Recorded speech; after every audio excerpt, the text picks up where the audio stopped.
Ok, então agora sim, oficialmente, boa noite, caros teólogos estudantes e teólogas estudantes, né? Para mim é sempre um prazer esse momento com vocês. Para aqueles que estão ingressando agora no curso, eu sou o Helder, sou professor do curso e atualmente estou também como coordenador do curso. A gente vai ter um momento amanhã, às 7h30, para conversarmos, para tirarmos dúvidas, falarmos um pouquinho da organização do curso, questões práticas, né? E a gente vai poder se conhecer um pouquinho mais, mas em alguns componentes aí nós nos encontraremos, mas no dia a dia, desde já me coloco à disposição para ajudá-los na melhor adaptação, né? Para aqueles que já são veteranos, um prazer revê-los para mais um semestre. Para aqueles que já são egressos e que estão aqui conosco também, é uma alegria tê-los aqui. É muito bacana ver que alguns já terminaram o curso e continuam nesse contato conosco.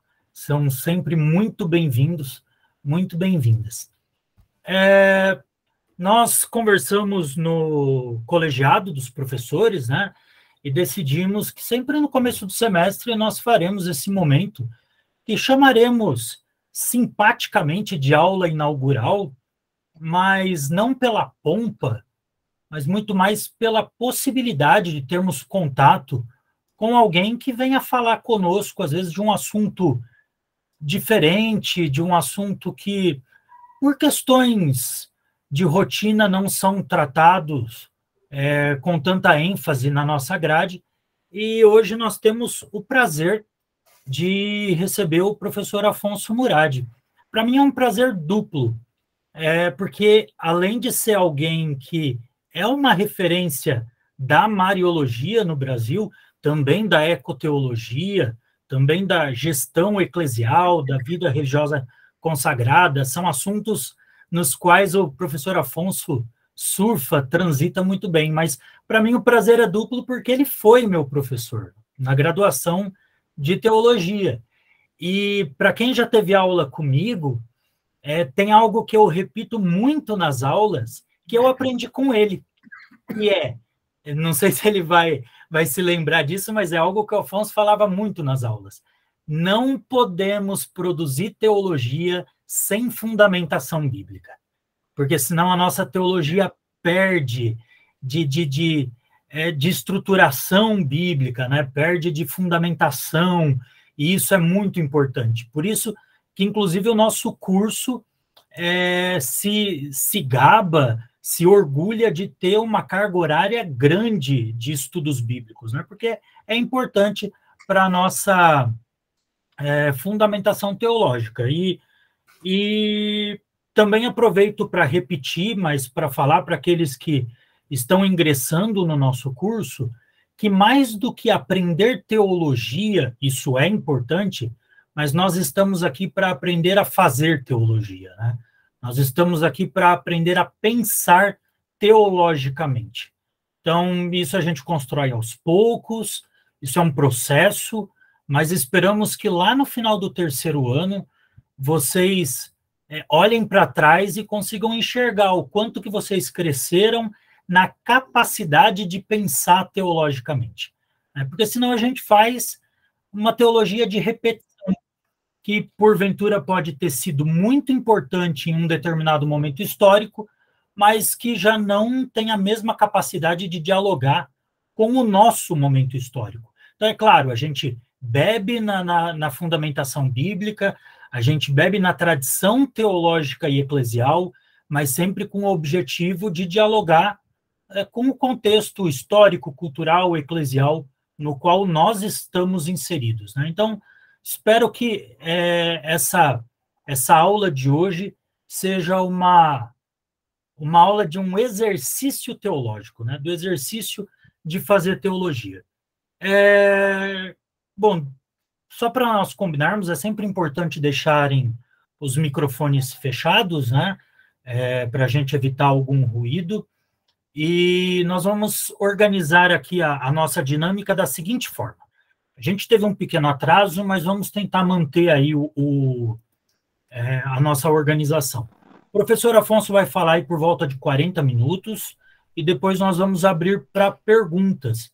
A gente sabe que na tradição a aula inaugural não tem perguntas, né? Mas aqui nós sabemos que vocês, estudantes, gostam muito desse momento, é interessante e ter o contato aqui com o professor Afonso, né? Poder fazer alguma pergunta para ele. Então, aqueles que se sentirem mais à vontade escrevendo a pergunta, podem escrever, colocar no chat, eu vou fazendo a seleção, mas também aqueles que quiserem guardar a pergunta para abrir o microfone e fazer a pergunta oralmente também podem. Só vou pedir desde já que realmente, na hora de fazer a pergunta, façam a pergunta.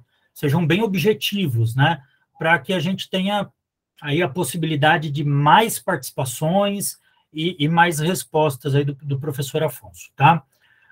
Apresentando o professor Afonso, o professor Afonso Murad, ele possui graduação em Pedagogia pela Universidade Estadual de Montes Claros, em Filosofia pela Pontifícia Universidade Católica de Minas Gerais, é doutor em Teologia pela Pontifícia Universidade Gregoriana de Roma, tem pós-doutorado em Teologia pela PUC do Rio Grande do Sul. Tem uma extensa carreira acadêmica como professor, mas atualmente ele é professor de Teologia e pesquisador na Faculdade Jesuíta de Belo Horizonte, a FAGE. Algo que é muito importante valorizarmos é o quanto que o professor Afonso está envolvido na pesquisa teológica. Ele é membro da equipe interdisciplinar da Conferência dos Religiosos do Brasil, mais conhecida como CRB, né? É vice-líder do grupo de pesquisa interinstitucional Vida Religiosa, Problemática Atual e Teologia, é coordenador da linha de pesquisa Ecoteologia, Religião e Consciência Planetária e do grupo de pesquisa Fé e Contemporaneidade, os impactos da sociedade moderna e pós-moderna sobre a fé cristã, ambos da FAGE.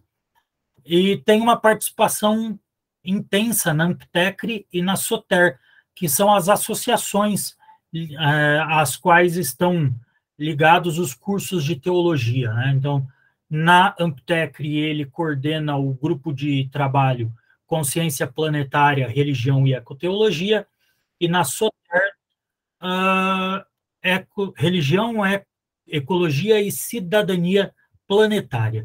Só para falar de alguns livros que o professor Afonso escreveu e que fazem parte, muitas vezes, das leituras de vocês, nós temos o Gestão e Espiritualidade, que foi um livro de vanguarda no Brasil, né, que tratou de um tema que ainda era um pouco trabalhado, mas também o Introdução à Teologia, que ele escreveu junto com o Libânio, que ouso dizer que é o maior teólogo brasileiro, né, e o Casa da Teologia, que também é uma introdução à teologia. Sobre Mariologia, ele tem a obra Maria, toda de Deus e tão humana, além de vários artigos científicos e de obras sobre ecoteologia.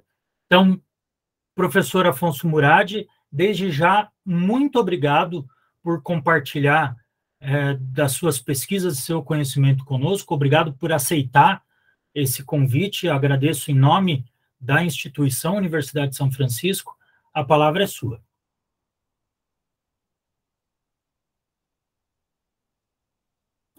O microfone está fechado, Afonso. Obrigado, Helder. Boa noite, meus amigos, minhas amigas. É um prazer conversar com vocês nessa noite sobre um tema fascinante e que, naturalmente, eu tive que fazer uns recortes para poder apresentar em 40 minutos, porque ele merece uma reflexão maior. Então, nós vamos trabalhar Mariologia em perspectiva ecumênica, quais são os consensos possíveis entre a grande parte das igrejas cristãs e também os desafios. Assunto, pode passar? Luiz Felipe?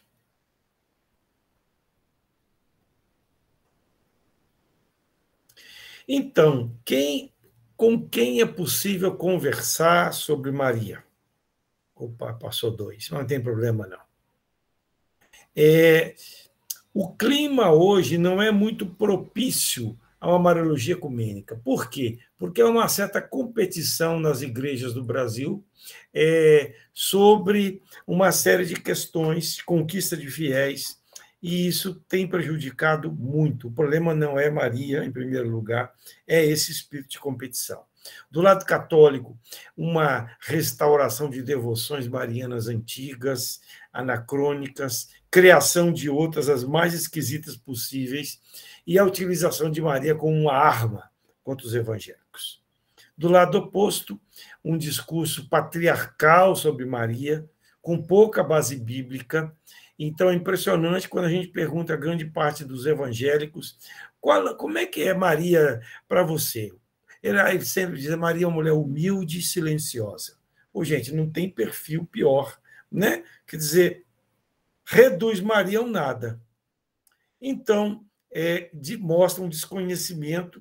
Então, quem é que pode, ou quem, em princípio, dialoga sobre Maria hoje no horizonte das igrejas?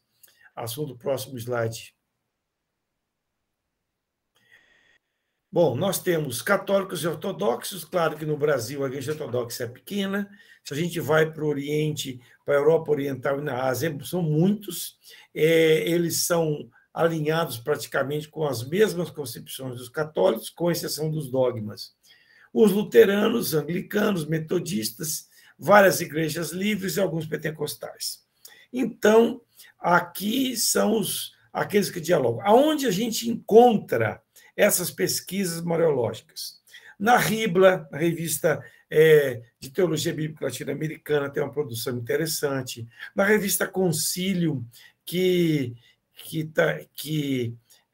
tem 2 grandes números sobre Maria. Então, há alguma produção ecumênica sobre Maria, e eu aqui já adianto um trabalho que é consensual muito importante, que é a comunidade ecumênica de Dombe, escreve Dombes, é um grupo suíço que reúne uma quantidade enorme de teólogos e teólogas, e eles têm uma produção muito interessante, muito bonita, sobre Maria na perspectiva das igrejas cristãs.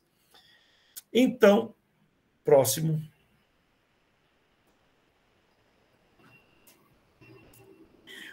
No Brasil, nós temos um problema grande para o diálogo sobre Maria, que é a predominância das igrejas que são fundamentalistas e que vieram do chamado protestantismo de missão.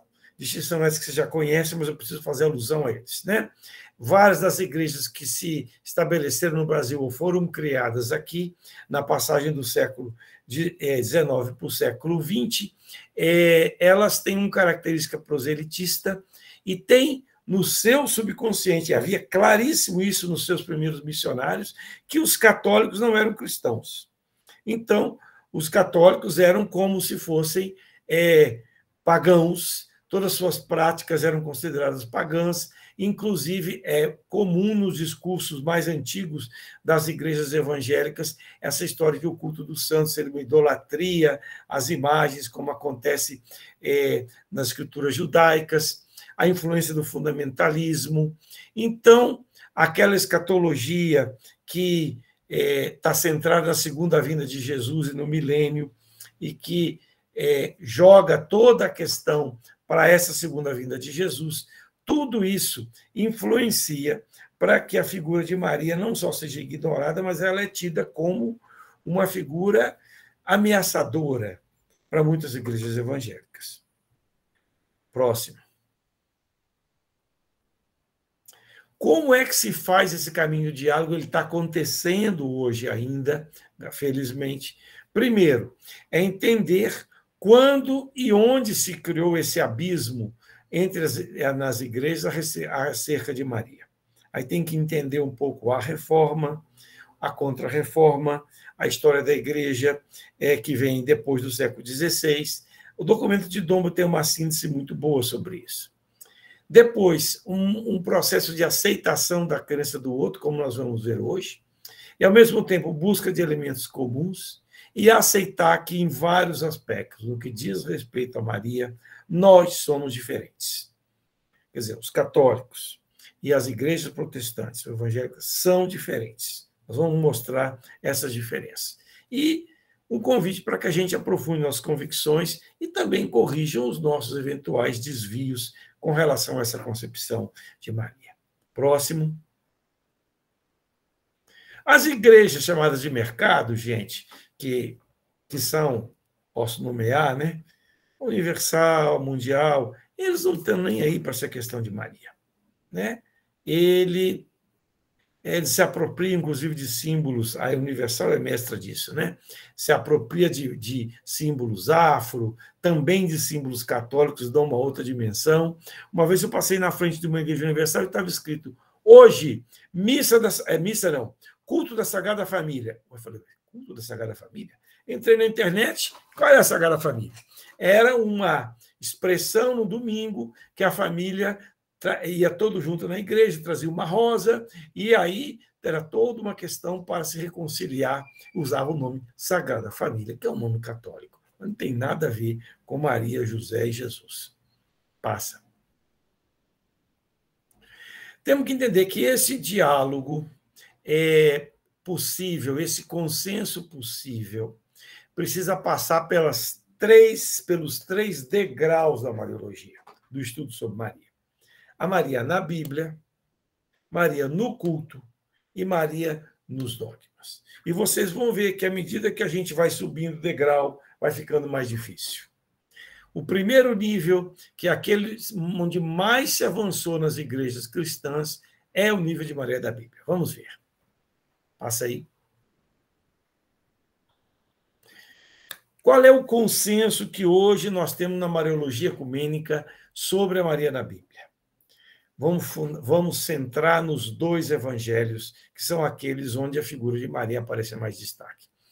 O livro do Robert Brown, com um grupo de protestantes, um clássico, Maria no Novo Testamento, conseguiu essa façanha de localizar esses aspectos de uma maneira brilhante.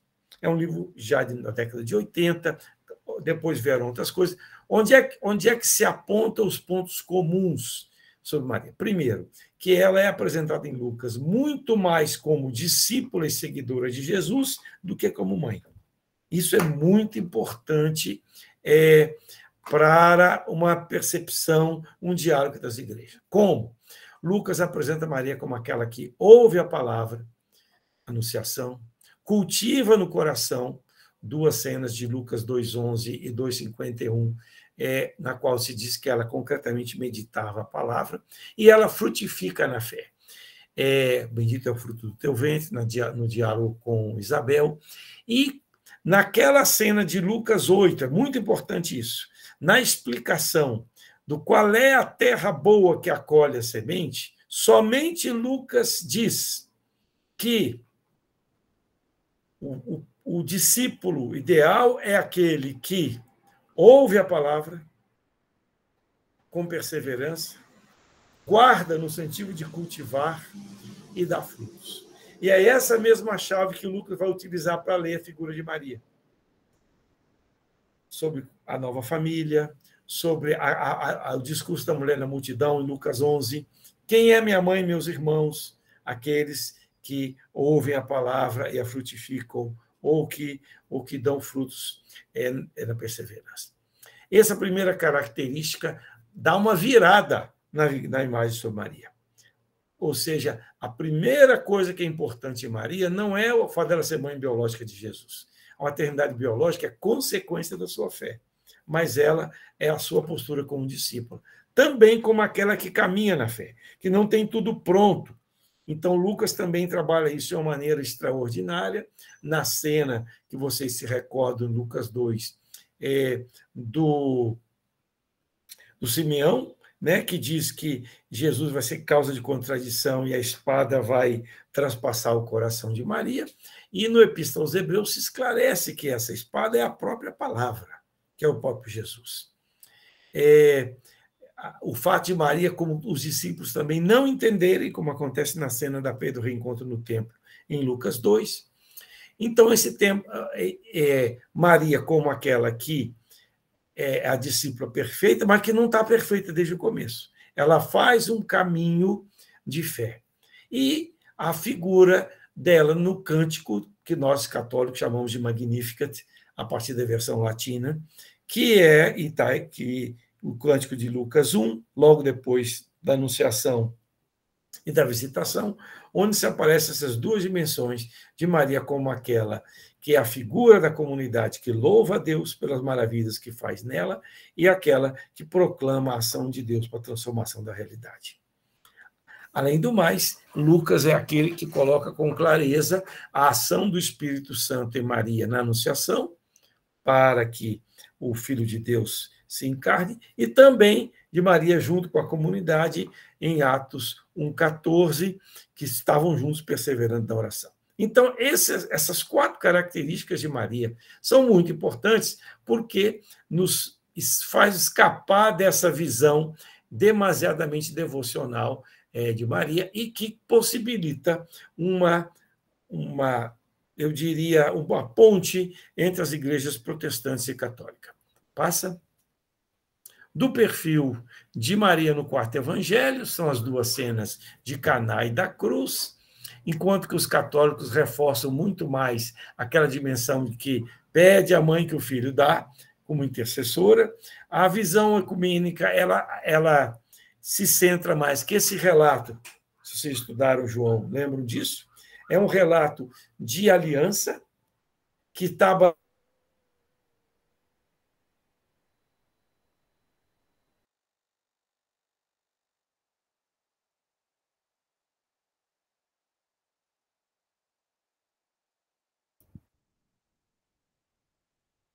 Travou, Travou, professor. Travou. Daqui a pouquinho volta. Isso. O Afonso deu uma travadinha, mas agora acho que tá ok. Então, eu volto dizendo então, que o texto de João 2, das bodas de Caná, ele tem um fundo importante que é a aliança, como Moisés apresenta a aliança ao povo, e o povo diz, nós faremos tudo que o Senhor disser. Essa é a palavra de Maria aos servidores, aos diaconoi. Não, eles não são os servos, simplesmente são aqueles que servem. Então, mais importante aqui, nessa perspectiva ecumênica, é Maria aquela que aponta para Jesus, que leva os servidores a fazer a vontade de Jesus. A cena da cruz, ela traz como consenso entre as igrejas a perspectiva da atitude perseverante de Maria, do discípulo amado, e das outras mulheres, que é importante. Maria não está sozinha. E aquela frase enigmática que Jesus diz ao discípulo amado, eis aqui a tua mãe, e diz a Maria, eis o teu filho. Os católicos interpretam essa frase como se fosse a missão materna de Maria para a comunidade cristã que testemunhará a ressurreição. Os evangelhos têm mais dificuldade dessa interpretação, e as tendências extrema católica vão dizer que Maria é a nova Eva. Claro que isso não é aceito pelos pesquisadores protestantes. Mas aí tem 2 elementos em comum. A presença de Maria no início da missão de Jesus, no final da missão de Jesus, e ela que recebe uma missão de estar presente junto a comunidades de geração em geração, como ela mesma proclama no livro, no Magnificat. Bom, então, há bastante coisa boa escrita sobre Maria na Bíblia em perspectiva ecumênica, na perspectiva das igrejas cristãs. Aonde começa o problema? Começa no culto. Vamos passar para ele agora. O que acontece? Vamos lembrar, porque isso é fundamental na reforma protestante. Lutero põe com clareza que Jesus é o único mediador. E isso faz parte do núcleo da experiência protestante. Acredito que alguns de vocês aqui são metodistas, né? São protestantes que estão nos acompanhando e vivem isso na sua experiência de vida mesmo, de fé. Então, a expressão solus Christo, que é muito forte em Lutero, se prolonga em todas as igrejas da Reforma. Então, ele se diz, baseado no texto da carta de Paulo a Timóteo, que Cristo é o único mediador. Qual é a diferença? Que na versão católica e também das igrejas do Oriente, que se autodenominam ortodoxas, Cristo é o único mediador, mas não de maneira exclusiva, porque os santos cooperam nessa única mediação de Cristo. Então, essa mediação ela é inclusiva. Para a visão evangélica, Cristo é exclusivamente o único mediador. Os que nós chamamos santos são somente exemplos de vida para nós, mas a gente não recorre a eles, não precisa da intercessão. Aliás, o intercessor primeiro é o próprio Cristo e o Paráclito, o Espírito Santo. Vejam, aqui, gente, não dá para esticar para um lado ou para o outro. Nós temos que nos respeitar, porque faz parte da identidade desses dois grandes grupos de igreja. Uma, que essa única mediação de Cristo inclui os santos, que são intercessores, que participam conosco, que já estão na glória, que participam conosco, que torcem para nós, como se diz em Hebreus, no começo da Epístola aos Hebreus, desculpe, capítulo 12, né? Com os olhos fixos em Jesus, olhando essa multidão, essa nuvem de testemunhas, nós seguimos em frente. Quer dizer, a nuvem de testemunhas são aqueles que torcem e que estão sintonizados conosco. Passa. Então, para os católicos, os santos são exemplo de vida, mas também são intercessores junto de Deus. E o Concílio Vaticano II, no capítulo 8 da Lumen Gentium, que é o documento sobre a Igreja, é impressionante como se consegue uma síntese entre as várias correntes católicas, e ali se diz, uma expressão linda, diz que Maria é aquela que tem um lugar especial na comunhão dos santos. Ela é mais perto de Cristo e mais próxima a nós. Também a expressão comunhão dos santos tem interpretação diferente, né? Para algumas igrejas da Reforma, baseada inclusive nos credos originários, na profissão de fé, a comunhão dos santos são aqueles que estão vivos. Essa é a comunhão dos santos. Para nós católicos, a comunhão dos santos são aqueles que estão vivos, mas também são aqueles que já estão na glória. E nós ainda acrescentamos os que estão peregrinando no que nós chamamos de purgatório. Então, na concepção cristã católica, a oração a Maria e aos outros santos é legítima, mas, atenção, ela não é obrigatória. Eu tenho encontrado muitos católicos por aí, principalmente pessoas que são universitárias, que estão em outro, ou que são profissionais, estão em outro âmbito, ou movimentos sociais, e elas dizem, Murad, eu gosto muito de Maria, achei ela uma pessoa tão especial, mas eu não rezo para ela. Será que eu não sou católico? Eu falo, não. Porque a oração aos santos, para nós católicos, também é algo bom, nós reconhecemos como bom, como salutar, mas não obrigatório. Segue. Agora passamos para o nível mais difícil, gente, que é o nível dos dogmas. Aqui, então, nós temos, primeiro, que entender a visão católica, a visão protestante sobre revelação. Né? Então, no núcleo da experiência protestante está sola escritura, ou seja, a revelação de Deus terminou na Bíblia, ponto. A versão católica e também ortodoxa é que essa única revelação de Deus em Jesus, que termina na Bíblia, ela constitutivamente fechou. Mas, do ponto de vista da interpretação, ela continua aberta para atualizar a mensagem. Lembre-se do texto de João 15, se não estou enganado, agora me escapou o texto, que Jesus diz, olha, eu teria muitas coisas para dizer para vocês, mas vocês não são capazes de ouvir. Eu vou mandar o Paráclito, que ele vai explicar a vocês. Então, o que acontece? Tem uma dimensão de aprofundamento da revelação que não se acrescenta, mas se vai descobrindo e ampliando com o tempo. O que nós, católicos, chamamos a tradição eclesial, que não é tradicionalismo, não é coisa velha, é o tradere, é o trazer e levar como um rio, que vai vindo e que também precisa ser purificado, porque se acrescentam nessas tradições, às vezes, na tradição se acrescentam tradições que não são tão legítimas assim. Então, aqui se coloca que, para nós, católicos, os dogmas têm uma certa, aqueles reconhecidos pelos concílios e, mais recentemente, pelos papas, porque os primeiros foram todos de concílios, ele tem uma dimensão de orientação para a fé cristã católica.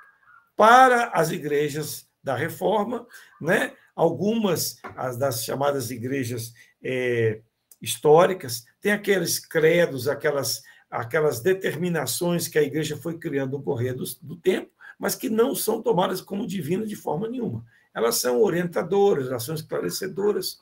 Então, aqui tem uma questão que não se pode falar em dogma para o protestante, né? Agora, quais são esses 4 dogmas católicos? E aqui tem uma diferença, porque os ortodoxos, que são mais tradicionais do que nós, não aceitam os 2 últimos dogmas, porque eles não foram formulados por concílio. Então, o primeiro dogma é aquele que diz da maternidade divina. Ela foi definida pelo Concílio Ecumênico de Éfeso no ano 425, tanto que alguns teólogos reformados dizem que esse dogma não é católico, esse dogma é cristão. Num ramo de dogma, diz que essa verdade de fé ela é cristã. O que esse dogma afirma na sua origem?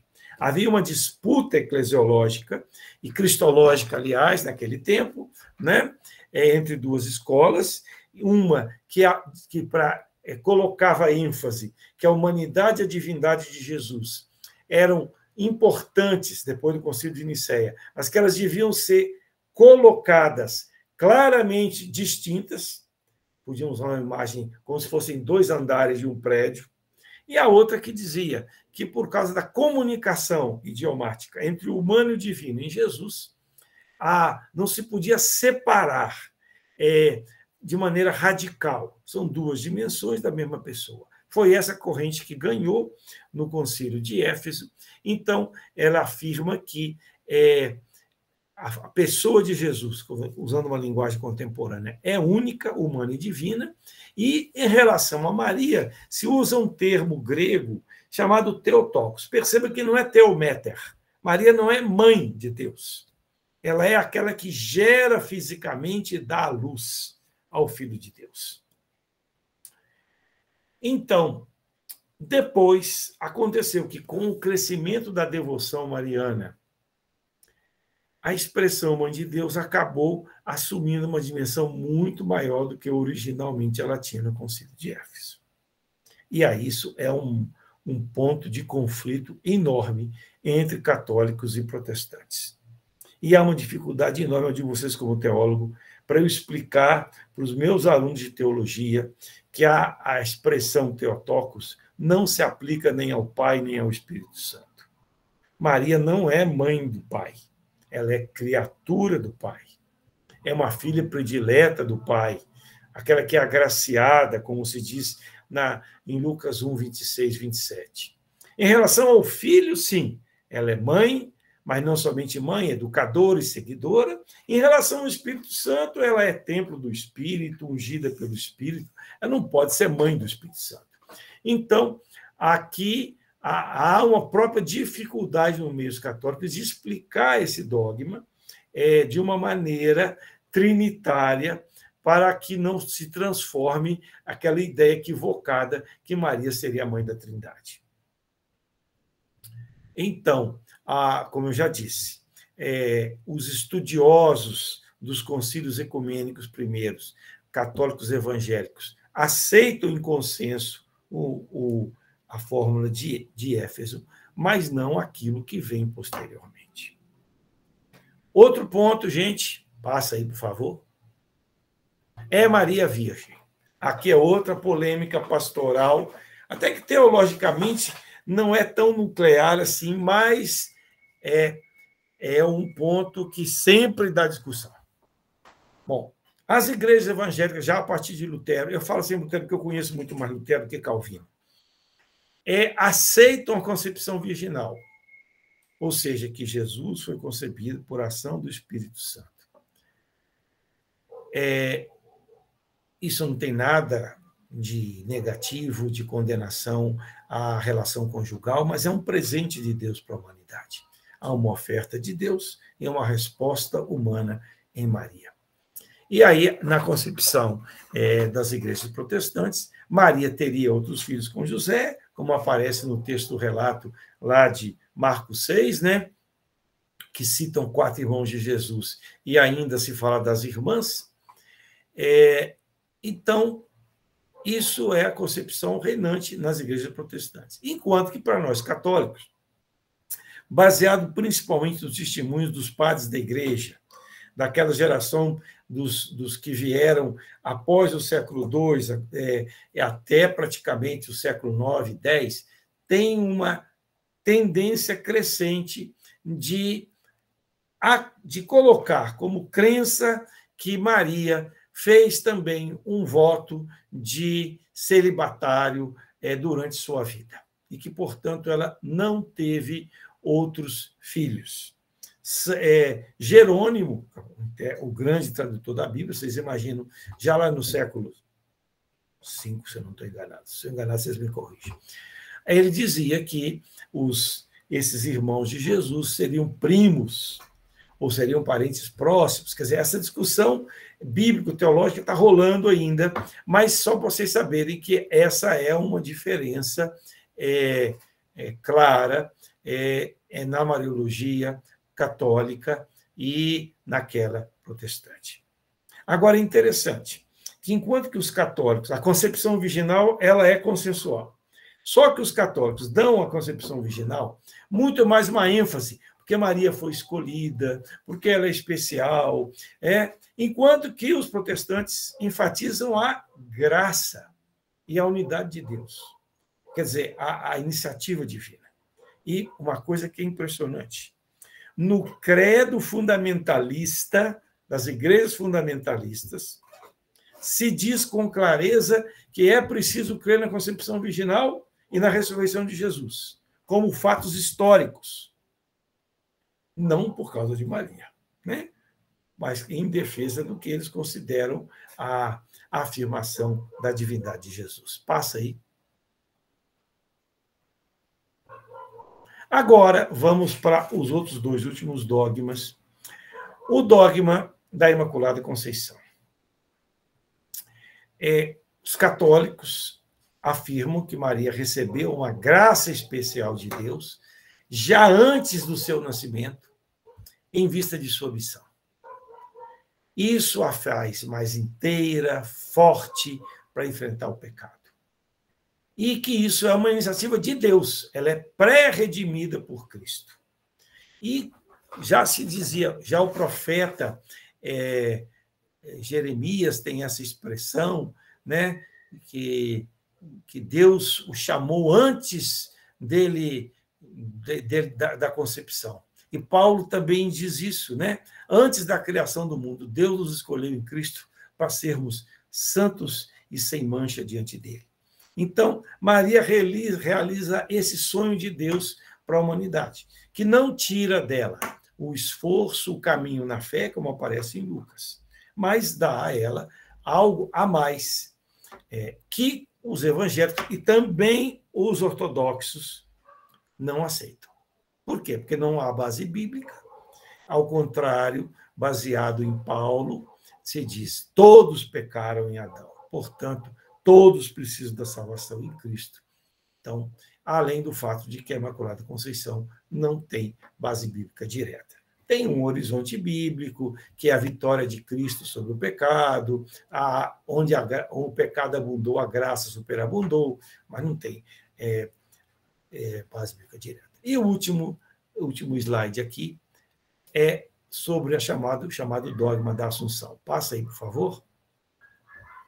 Chamado Assunção no Ocidente, no Oriente chamado Dormição. Isso é ótimo, né?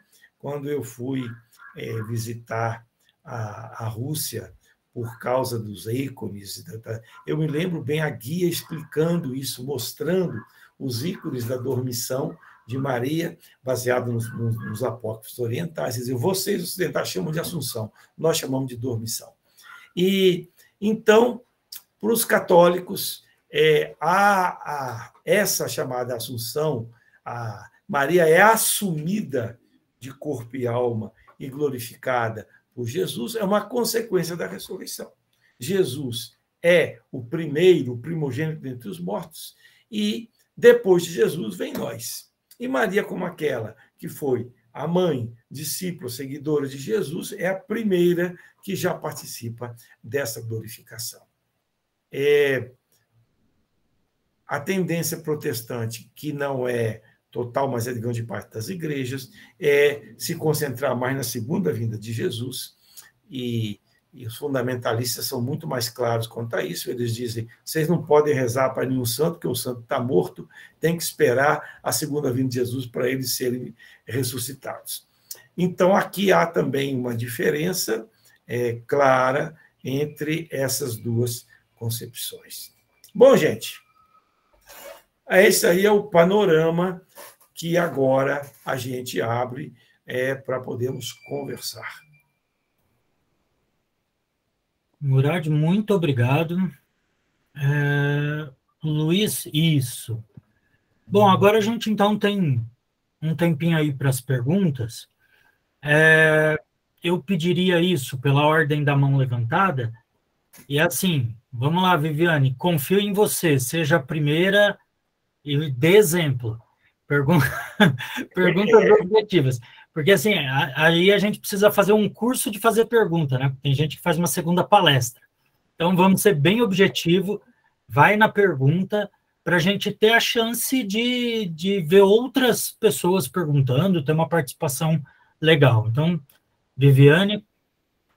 Obrigada, professor Afonso. Está me ouvindo? Sim, estou sim. Tá bom.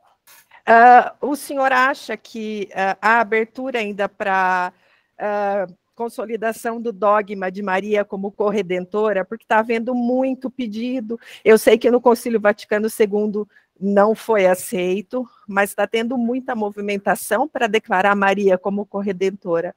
Como o senhor vê esse movimento? Olha, há um livro que eu recomendo a vocês, da Paulus, de um alemão muito bom, traduzido em português. Chama-se Maria Corredentora? Pergunta. Livro excelente. Ele mostra o quê? Que essa expressão corredentora, ela não tem fundamento na tradição da igreja. Ela praticamente começa, ela só aparece no século XIX. E que a expressão corredentora, ela é muito, ela dá aso a muitos equívocos. Por quê? Porque ela vê a redenção de Cristo somente na hora da cruz. Gente, vamos pensar um pouquinho. Jesus nos salva como? Pela sua encarnação, né? Que é o começo da salvação. Hoje o Salvador está no meio de vocês. Lucas 2, proclamado. Nos salva pela vida dele, o que ele faz e o que ele diz, a sua missão. Nos salva pela cruz, que é o momento do auge da oferta dele a nós, e pela ressurreição. Paulo nos alerta que a salvação não termina na cruz. A ressurreição é fusão do Espírito. Então, Maria participa no momento da cruz, sem dúvida, mas ela não está sozinha. Tem Madalena, as outras mulheres. Então, elas são corredentoras também? Então, tem que dar os dogmas para elas todas? Não, eles respondem, não, de maneira nenhuma, porque Maria é única, porque ela é toda santa, porque... Ô, gente, mas não tem cabimento esse dogma. Não tem cabimento. Além de causar uma maior fissura entre as igrejas cristãs, ele é desnecessário. Aí eles fundamentam que tenha a redenção objetiva e a subjetiva, que como um copiloto dirige junto com o piloto, mas não é o principal, Maria é corredentora. Olha, é uma perda de tempo, gente, enorme, por uma coisa completamente secundária. Eu espero, com o Papa Francisco, isso não vai para frente. né? Mas é uma manifestação desse maximalismo, desse exagero mariano que perpassa alguns grupos católicos hoje. Marcos? Eu vou responder mais breve agora, viu? Para vocês terem condição de fazer outras coisas. Professor, eu sou católico e muitas vezes eu vejo na Igreja Católica muita ênfase em Maria e às vezes parece que deixa um pouco de lado a Santíssima Trindade. Isso será que nos leva a deixar a gente um pouco afastado do ecumenismo e ser mais um atrito do que uma convergência? É isso mesmo. É isso mesmo. Eu sou devoto de Maria. Eu não tenho vergonha de dizer isso. Eu tenho um carinho muito grande por ela, toda a minha vida. Meu pai, herdei isso do meu pai. Depois, com a teologia, fui amadurecendo esse amor a Maria. Respeito às manifestações devocionais, até algumas que não dizem respeito muito a mim, mas eu respeito. Mas, gente, de fato, há um desvio católico hoje em muitos lugares, que é um exagero da devoção mariana. E não só mariana, hein? É um tal de inventar devoção para santo, não sei das quantas, termina uma novena, começa a outra, cultivando terceira. Gente, pelo amor de Deus. Né? E aí se perde o central, que é a experiência de orar com a palavra de Deus, e que o centro da nossa fé é Jesus, que nos leva ao Pai pelo Espírito. Então, Maria vai junto, porque para nós católicos, né, a Maria não é o núcleo da salvação, mas ela está junto conosco e com Jesus nisso. Mas a gente precisa ter muito equilíbrio, sabe? Muito equilíbrio quanto a isso. Marcelo, é o próximo da fila. Professor Afonso, eu queria fazer Marcelo. uma pergunta sobre as aparições de Nossa Senhora, que a gente vê muitas aparições que se fala hoje, Garabandal, uma aparição também no Brasil, bem famosa. O que o senhor tem a falar sobre isso? Olha, meu irmão, aparições é um outro capítulo enorme para a gente poder conversar, tá? Eu tenho um livro sobre Maria, que talvez alguns de vocês conheçam. Ele se chama Maria Toda de Deus e Tão Humana, que vocês encontram nas Paulinas e também Está o inverso aí para vocês, né? Esse aqui, o roxinho, como o povo diz, o livro roxinho. Ali, no capítulo 12, eu faço uma síntese sobre esse ponto. Se você também quiser saber mais alguma coisa, eu tenho um EAD sobre Mariologia na século XXI. As últimas unidades lá, acho que são 2, são sobre aparições. O que eu posso resumidamente dizer para você é que as aparições, elas não fazem parte do que a gente chama do depósito fidei, do que é mais do núcleo da fé católica. Ela está no âmbito devocional.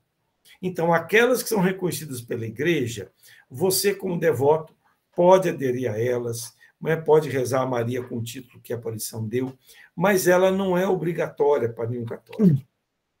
E o processo de discernimento, graças a Deus, na igreja, ele é muito detalhado, entende?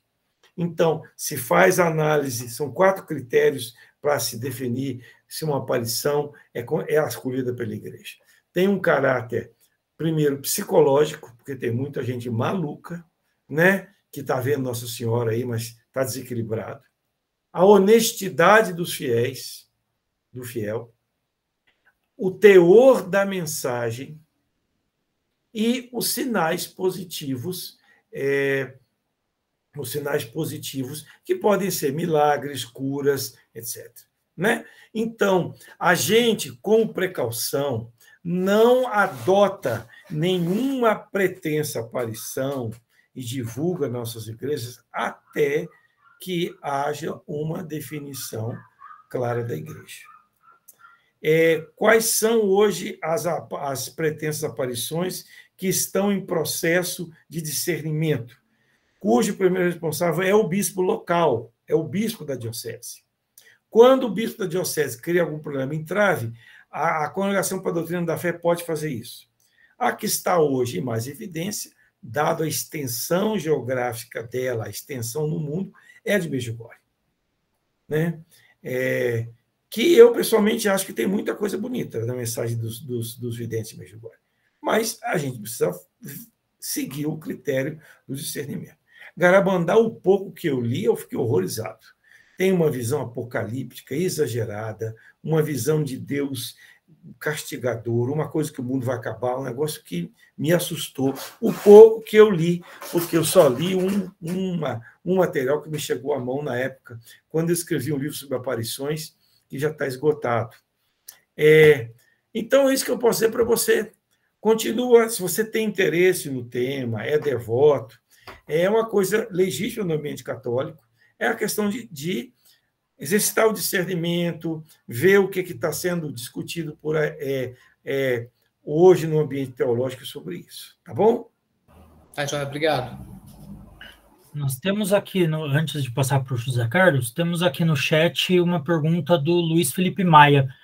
Se eu não me engano, o Luiz Felipe não é da teologia, né, Luiz? Se eu não estou confundindo. Isso eu acho legal. A teologia acolhendo estudantes de outros cursos é sempre um prazer. Inclusive, Murad, nós teremos agora, começaremos a semana que vem, um grupo de estudos aqui na universidade sobre teologia e interculturalidade.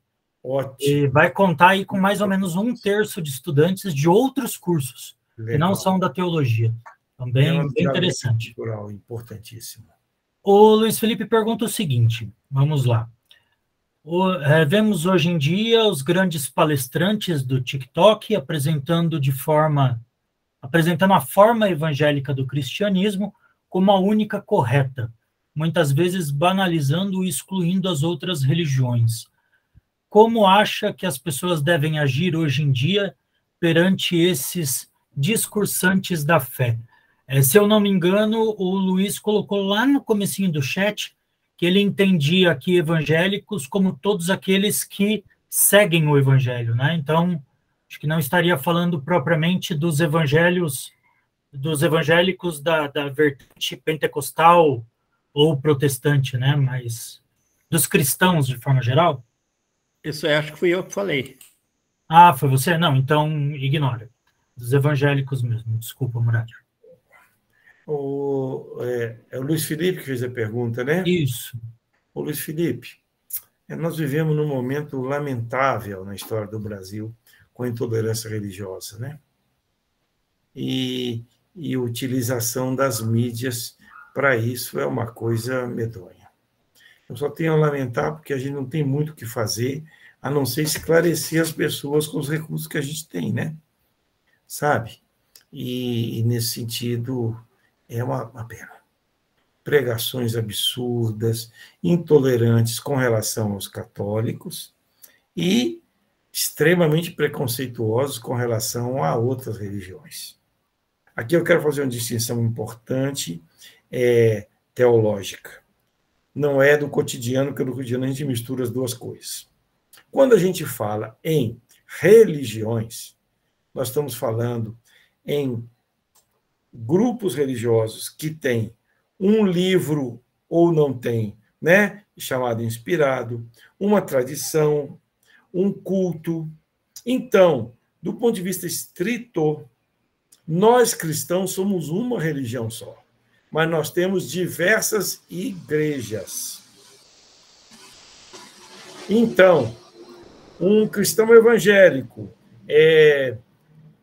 luterano ou da Assembleia de Deus, ele é cristão como eu. Por quê? Porque foi batizado, porque crê em Jesus, porque crê na Trindade, porque aceita a salvação em Cristo. Mas somos de diferentes igrejas. Agora, se eu vou conversar com um espírita kardecista, ele não é da minha religião, nem da minha igreja. Ele é de outra religião. Ou um umbandista. Por quê? Porque os referenciais religiosos deles são diferentes. Né? Então, uma coisa é o diálogo ecumênico, que é esse que a gente faz com as igrejas cristãs que professam Jesus como Salvador, que têm a Bíblia como livro revelado, que são batizados, que creem na ressurreição dos mortos. Somos nós. Outra coisa é o chamado macroecumenismo ou diálogo interreligioso. Os critérios são diferentes. Então, hoje eu apresentei para vocês, e a nossa discussão aqui é Maria nas igrejas cristãs. Perfeito? Se você for entrar, como é que os muçulmanos veem Maria? Gente, é outro capítulo. Né? E, aliás, alguns assuntos desses eu não domino. Tem que perguntar a quem entende e está estudando. Né? Agora, é isso. Eu acho que a gente tem que ajudar a superar essa intolerância religiosa e, pior, essa falta de flexibilidade, esse orgulho, essa prepotência que faz tanto mal, né, gente? Faz tanto mal. José Carlos. Boa noite, professor Murad, me ouve bem? Boa noite, meu caro. Boa noite a todos e todas. Então, ali o professor citou, né, os padres da igreja por volta do século II, quando começaram a produzir a teologia em si, não apenas no sentido de entender a sua própria movimentação de fé, mas também no sentido da apologética da fé para os outros. E aí vem a minha pergunta. Professor, percebe que hoje talvez haja um movimento de retorno a uma teologia fortemente apologética e que, por ser apologética, acaba influenciando negativamente na possibilidade de conversa ecumênica e até interreligiosa? Sim, Zé Carlos, é isso mesmo. Uma coisa é o seguinte, nós que cremos, nós precisamos dar as razões por que acreditamos. É o que classicamente se chama do fides quaerens intellectum. A outra coisa é fazer isso de uma maneira inflexível, se julgando superior aos outros e sendo incapaz de perceber o seguinte: o outro lado tem alguma coisa a dizer para mim, entendeu? E também, gente, há elementos da fé cristã que precisam ser reinterpretados para garantir o sentido original que eles tiveram. Não basta só repetir. Uma vez eu estava em Aparecida trabalhando com um grupo de igreja, acho que foi o Congresso de Gestão Eclesial, acho que foi, ou de Mariologia, não me lembro. Uma senhora levantou, catequista, com toda boa vontade, que é uma pessoa dedicada, ela disse assim: essas crianças hoje em dia, elas não respeitam mais ninguém e não sabem mais nada da fé católica. Eu estava fazendo uma catequese, uma aula de catequese. Já começou a doer meu ouvido, porque a catequese não é aula, né? A catequese é reunião, é iniciação cristã, não é aulinha. Eu estava dando uma aula de catequese, aí eu falei: o Verbo se fez carne. E a criança perguntou: qual é a marca da carne? Naquela época era aquela cara que fazia propaganda na televisão, esqueci o nome dela. E ela reprimiu a criança. Eu disse: gente, pode ser que a criança tenha uma intenção, mas pode ser que para ela a carne é só carne mesmo. Ela só ouve falar de carne, de propaganda de carne, de boi ou de porco. Então, a nossa postura seria: olha, quando no Evangelho fala aqui o verbo, o que é verbo para criança, gente? Verbo ela aprende na escola que verbo se conjuga. Então, você tem que falar aqui, dizer, gente, ali quando o evangelista falou, o verbo é a palavra, a comunicação de Deus. E fazer-se carne significa fazer-se humano como nós. Assumir a nossa fragilidade, porque a gente, como qualquer carne, qualquer outro bicho, a gente morre, a gente vai envelhecendo. Mas não, simplesmente pegou e reproduziu. Vocês estão entendendo? Isso também vale para a Mariologia. Vocês que são católicos, estudem mais sobre Maria. Vocês são protestantes, não precisam, né? Porque isso não faz parte da experiência de fé de vocês. Mas se tiverem curiosidade e quiserem também, façam. Sabe? Há coisas hoje muito lúcidas sobre Maria que nos voltam a levar ao núcleo da nossa experiência cristã, que é Jesus, gente.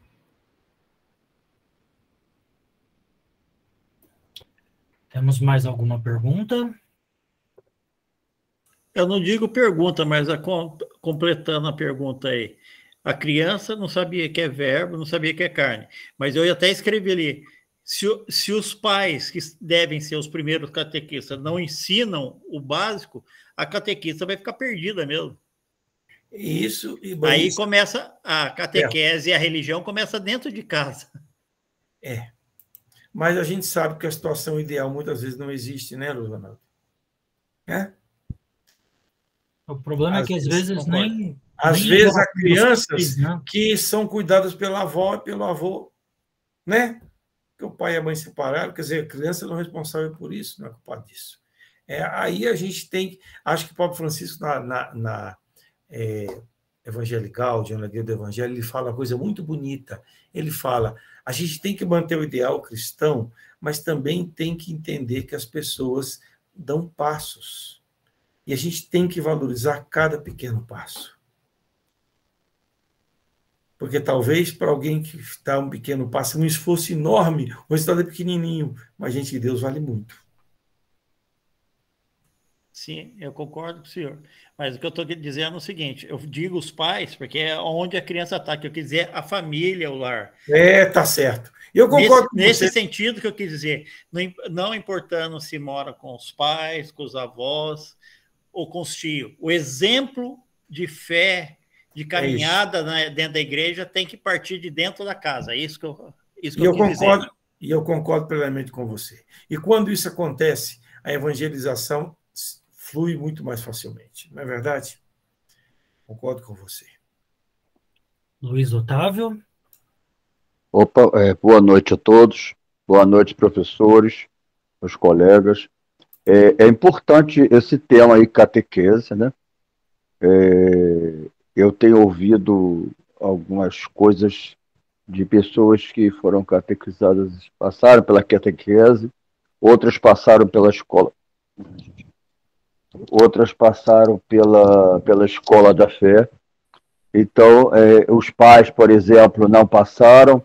Não foi o meu caso, foi a minha avó que passou para todos nós. Né? Aí foi minha avó que era muito dedicada. Mas hoje eu faço assim um alerta que a qualidade com a qual estão sendo feitas catequeses nas igrejas e a escola da fé. Tá? A escola da fé eu também fiz, foi 1 ano e meio, e a filha da minha madrinha de crisma foi fazer agora, e nós ficamos assustados, né? Porque tudo isso que está se falando, eu vou lhe dizer, é básico, né? Assim, básico que eu falo assim, falar de Maria, Mariologia, dentro da Igreja Católica, na escola da fé, então, poxa, deveria ser algo muito exaustivamente falado para não acontecer isso que o senhor disse, né? A gente não tirar Deus do altar e botar o santo lá em cima. Quer dizer, cada coisa tem o seu lugar. A gente não acabar idolatrando Maria, né? Mas a hiperdulia Maria. Então, eu acho que tem falhado bastante. Desculpe, assim, é minha opinião. Bastante, tanto a catequese quanto a escola da fé. E os grupos mesmo religiosos, como as pastorais. Tá? Isso é uma opinião minha que eu acho que nós, futuros teólogos, devemos repensar a isso. Obrigado, boa noite. Boa noite, Luiz Otávio. Obrigado.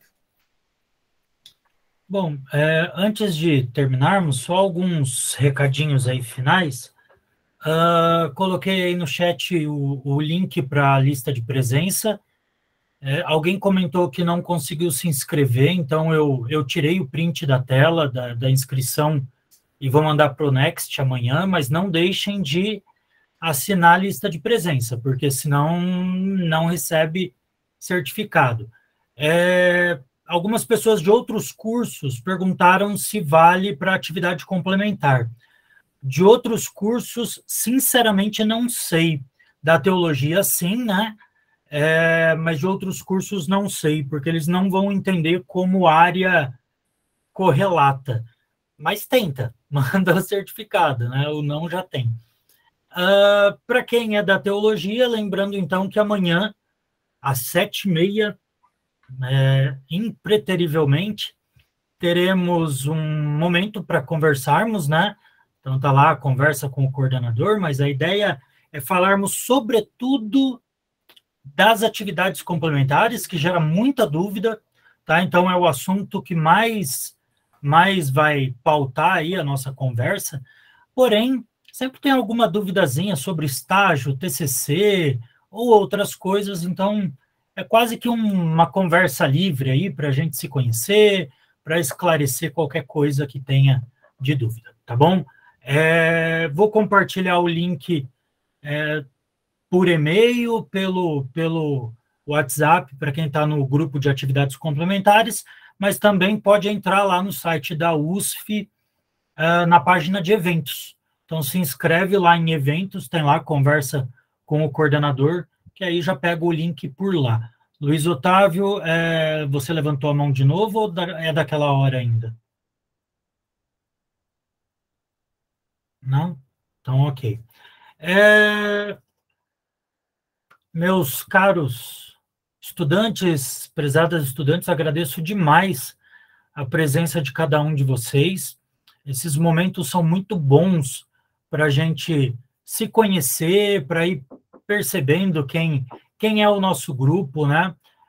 O assunto eu sei que é sempre muito desafiador, porque a princípio pode estar parecendo que nós queremos converter alguém. A gente sabe que mais ou menos 25% dos nossos estudantes vêm do universo protestante, evangélico, que muito nos honra, porque os franciscanos têm o espírito ecumênico no seu carisma, né? Então, claro, estamos numa instituição que faz parte de uma tradição católica, mas a nossa teologia se preza muito por ser ecumênica. E para vocês que estão cursando teologia, reparem na metodologia que o Murad assumiu para apresentar. Ele foi quase que traçando um paralelo entre o modo de pensar, o modo de cultuar, o modo de formular a teologia católica e a não católica, né? Vamos chamar assim. Em nenhum momento querendo falar esse está com a razão ou aquele está com a razão, mas falando dos modos de crer de cada um e das razões para crer de cada um. Isso nos ajuda a produzir uma teologia que respeite as etapas, né? Antes da gente fazer qualquer juízo teológico, a gente tem que entender os conceitos, tem que entender os processos, e isso é muito importante.